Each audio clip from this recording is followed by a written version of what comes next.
for being here. I am Jirbie Go. I am a certified aromatherapist. I got my training from New York Institute of Aromatic Studies. Sino po dito familiar sa essential oils? Amazing. So, okay. Let's have a quick introduction. Just tell me po your name, yung pangalan nila, at saka if you have tried the essential oils, please share with me mga brands na na-try na nila. Okay? Ready? I'm Hides, first timer din. Pero I'm not sure kung yung essential yun yung ginagamit sa massage.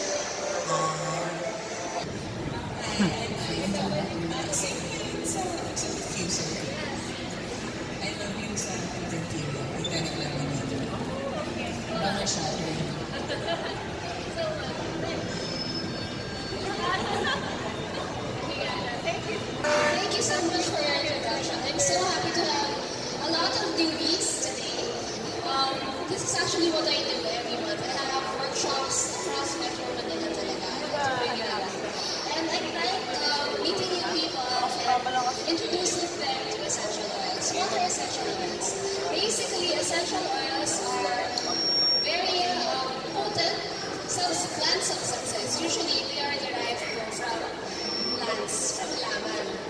So, ito po yung mga nakikita niyong lavender essential oil, yung mga sinabi nilang mga tinerbal, palapaw. Usually, meron yan part of its ingredient. Like peppermint, may mention ng peppermint. Kasi ang peppermint nakabisa siya sa mga body aches, sa pasakit sa katawan, sa maraming inom. Yes. Correct. So, now, alam na natin. Yung combination niyo po, massage siya kasi nakaka-relieve po sila ng masakit sa katawan. Alright? So for today, our theme is Aroma Yoga kasi meron kayo yoga class, right? So usually kapag mag-yoga kayo, we will have two recipes today. Usually pag mag-yoga kayo, basta na pag yung matagal na nag-yoga, after sumasakit yung katawan, may mga body sores. So today, one of the recipes that we will be making is actually my favorite, personal favorite ko po ito. Ito yung PIXIE recipe. Nagkakaroon niyo rin, nasa kit niyo rin siya today. PIXIE. Okay, but before we make all these recipes, bago kayo mag-invite sa kakagawa, meron tayong konting games para manalo po kayo ng maraming freebie from Casa de Lorenzo. Who is excited? Excited na? Ready? Are you ready? How many cups of peppermint tea can make 1 drop of peppermint essential oil? Ilang cup ng peppermint tea? 4. 2 digits. 4. Sige pa. No. Lower. Higher. Higher. Malapit. Lower. Sige pa. Wrong. Lower. 2 digits. The higher.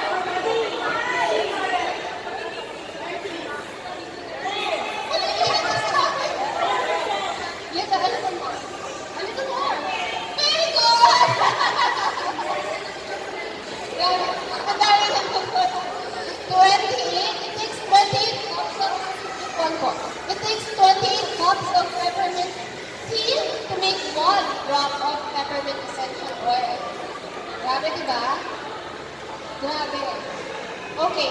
So, ang ibig sabihin na po nun, I just want to share with everyone na it takes so much resources to make your 1 bottle of essential oil. Kaya po dapat natin siya sinasaya. At kahit isang drop lang, o 2, 3 drop lang, sobrang effective na siya. Sobrang matulog na siya. Yes, kaya siya ulit ang mahal. Okay. So, ito, ang unahan ko, bilisan ko. Ang nagbigay ng oil naman na bigger price. So, the technical oils. Pagkalian nyo. Okay? Okay, are you ready? Alright. So, the aroma of your essential oils are at least black, sama magmula ka. Black times more concentrated than the flower. Gaano kalaki? How many times more mas potent or mas mabisa ang oil versus its plant origin? 2 digits. More. Less? Congratulations. It's 7%. Congratulations. May boses na si ate, mas ang ganda yung price. Congratulations! We have a couple more. If gonna be giving away the bigger prizes, bilisan niyo maghula. Okay? Okay, ito list na. There are black drops of lemon essential oil in 1 lemon. Ilang drops ng lemon essential oil lang ang makukuha ng isang pirasong lemon? 1 digit lang.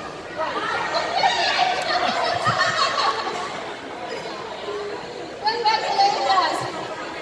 Five. Galing. Galing ni Mika. Okay, ito pa. We have some more. So, bilisan nyo lang. Okay. To make 1 gallon of lavender essential oil, ilang pounds of lavender flowers ang kailangan? 3 digits. More! More! 400. Less. More. Less. More. Wala na. More. Wala pa. Sa kanya. Less.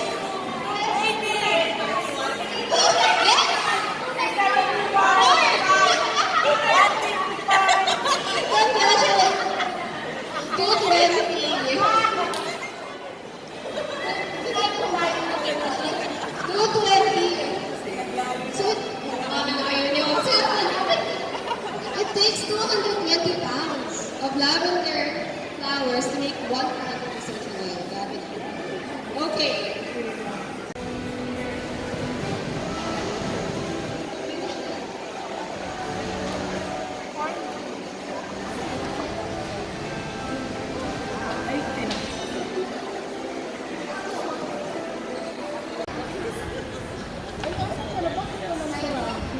Okay, so explain ko lang yung eggs away. Yung eggs away, you are using corn mint, lavender, and calamansi.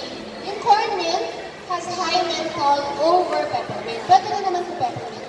Pero ginamit natin ito kay corn mint kasi meron naman si kasa ng corn mint, which is better po kasi mas mataas yung menthol niya, mas malamig sa katawan, mas nakaka-relieve, nakakawala ng sakit, ayuma, sakit sa katawan, may pilay, masakit, pwede nyo gamitin yan.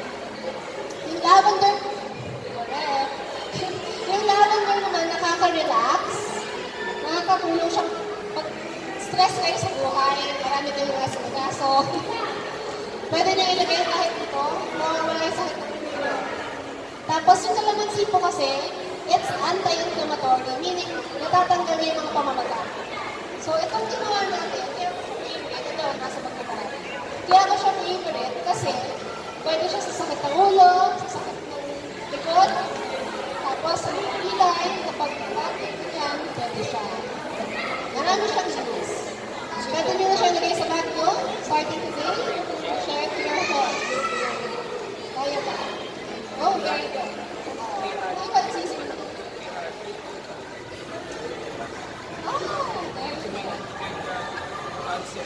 So today we are using Casa de Lorenzo's products.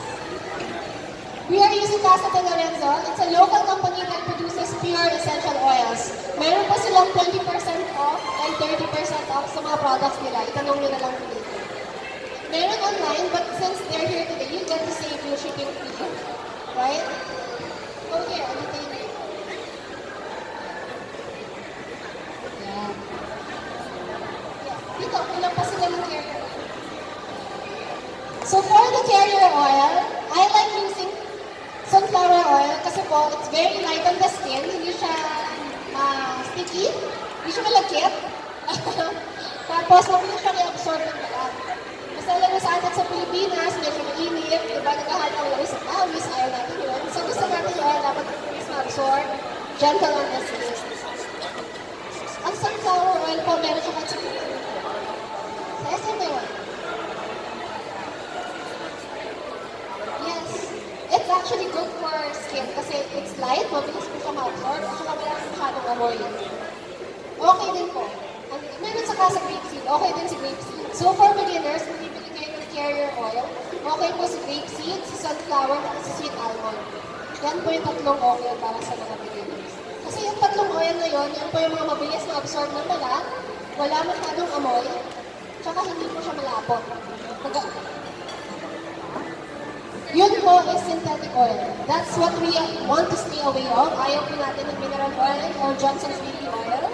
Kasi po, galing siya sa petroleum base. Hindi po yun healthy. Correct. At saka hindi po siya. It's from plant po. Sunflower oil. Yes. Yes. Or sweet almonds. Correct. Dahil nagre-resign ka, meron kang additional. Very good. Hi! Oh, do you want to join?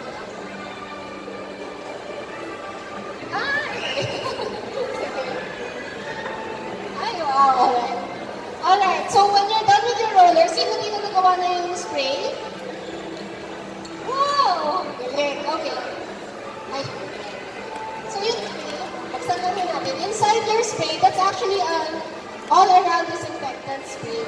So hindi lang po siya, it's not only for your yoga mat, pwede po siya sa tables, anywhere, kahit hand sanitizer po. Yes. Yes. Kasi po, what's inside there is just 95% alcohol. It's pure ethyl or sugar-cane alcohol. Plus distilled water. Nalalagyan natin ngayon ng essential oils na lavender at tea tree.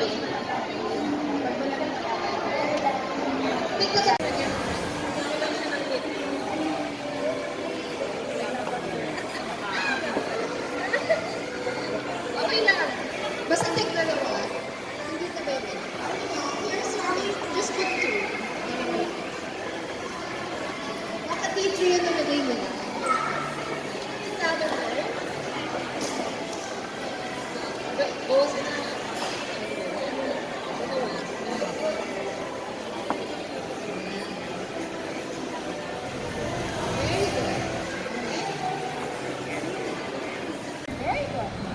Alright, so for this recipe naman, your yoga mat spray or your disinfectant spray, we use 3 drops of tea tree. Ang tea tree po kasi antibacterial yan. Kaya po ginagamit naman siya sa pimple, kasi di ba yung pimple is caused by bacteria. Yes. Sa pimples ko na lang yung tea tree oil. Yung C3, hindi ganito. Ay, akala ko ito. May iba bang ano? May iba bang Rosemary po, pwede ba? Pero yung mga kasi ayaw yung amoy ng rosemary, masyadong matakaw naman, di ba? Pero yung iba din ayaw nila amoy ng tea tree, so pwede mo naman, hindi masisip. Tapos yung lavender naman, that's why we're putting on lavender kasi po anti-fungal naman yung lavender. Anti-fungal. Allergy po, ang mabuti sa kanyang peppermint. Kasi nakakapagbupa yun ng mga pantal. Sobrang bilis. Ako po kasi meron dito ang allergies. Yes. Peppermint po or cornmeal. Sobrang may sale po dito ang peppermint. Yes. Yes. Magkano nila ang peppermint? Peppermint, lavender. Aroma. Tapos maglalagay ka.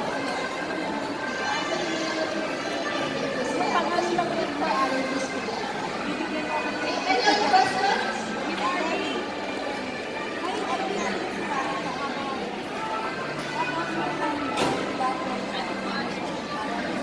May kulay. Pwede. Okay, good question.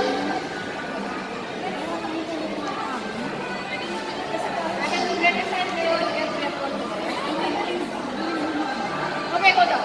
So to your question, may talong po dito, sabi niya, meron yung friend na gumagawa ng ganito, pero ang gamit yung may kulay ito. Just like this one. Can use, pwede niyo pong gamitin yung mga ganitong bote, yung may kulay. Actually, better siya.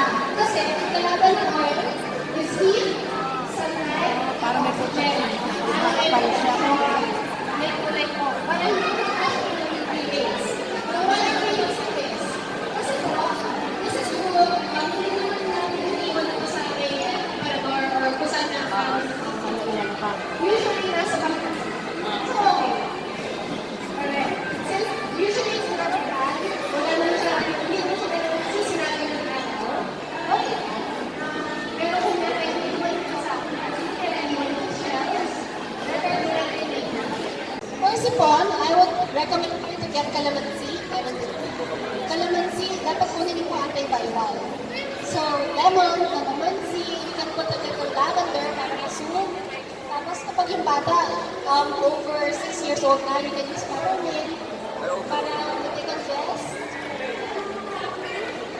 Any other questions? Okay, yung mga kapalanulan nyo, elemi oil. Elemi is made from, it's actually sourced from Bicol region. Gawa po sa PIXIE tree. Ito po yung resin. Alam mo, ano yung resin? Lagta. Thank you so much. Yung lagta. Lagta.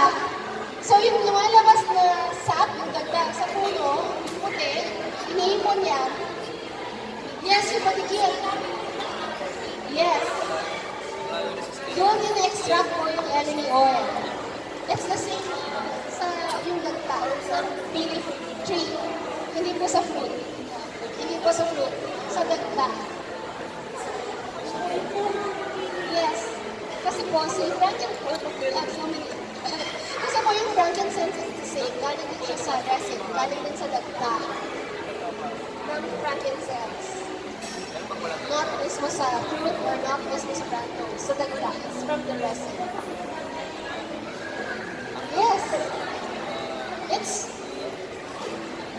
Yes. Yes, exactly. Very, very good. Kasi sa ibang bansa, ang uso sa kanila, frankincense. Isa yun sa mga iniregalo kay Jesus nung pinanganak siya.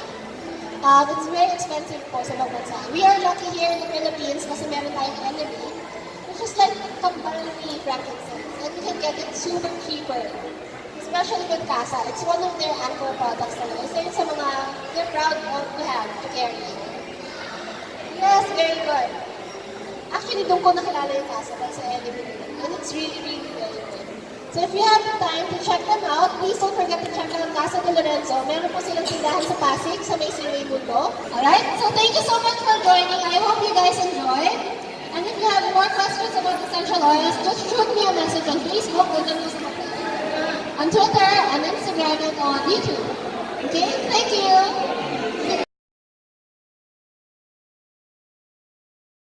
Anyway guys, I guess that's all for today. I hope you've enjoyed this video. Don't forget to check out my workshops for 2019 and I'll see you in my next vlog.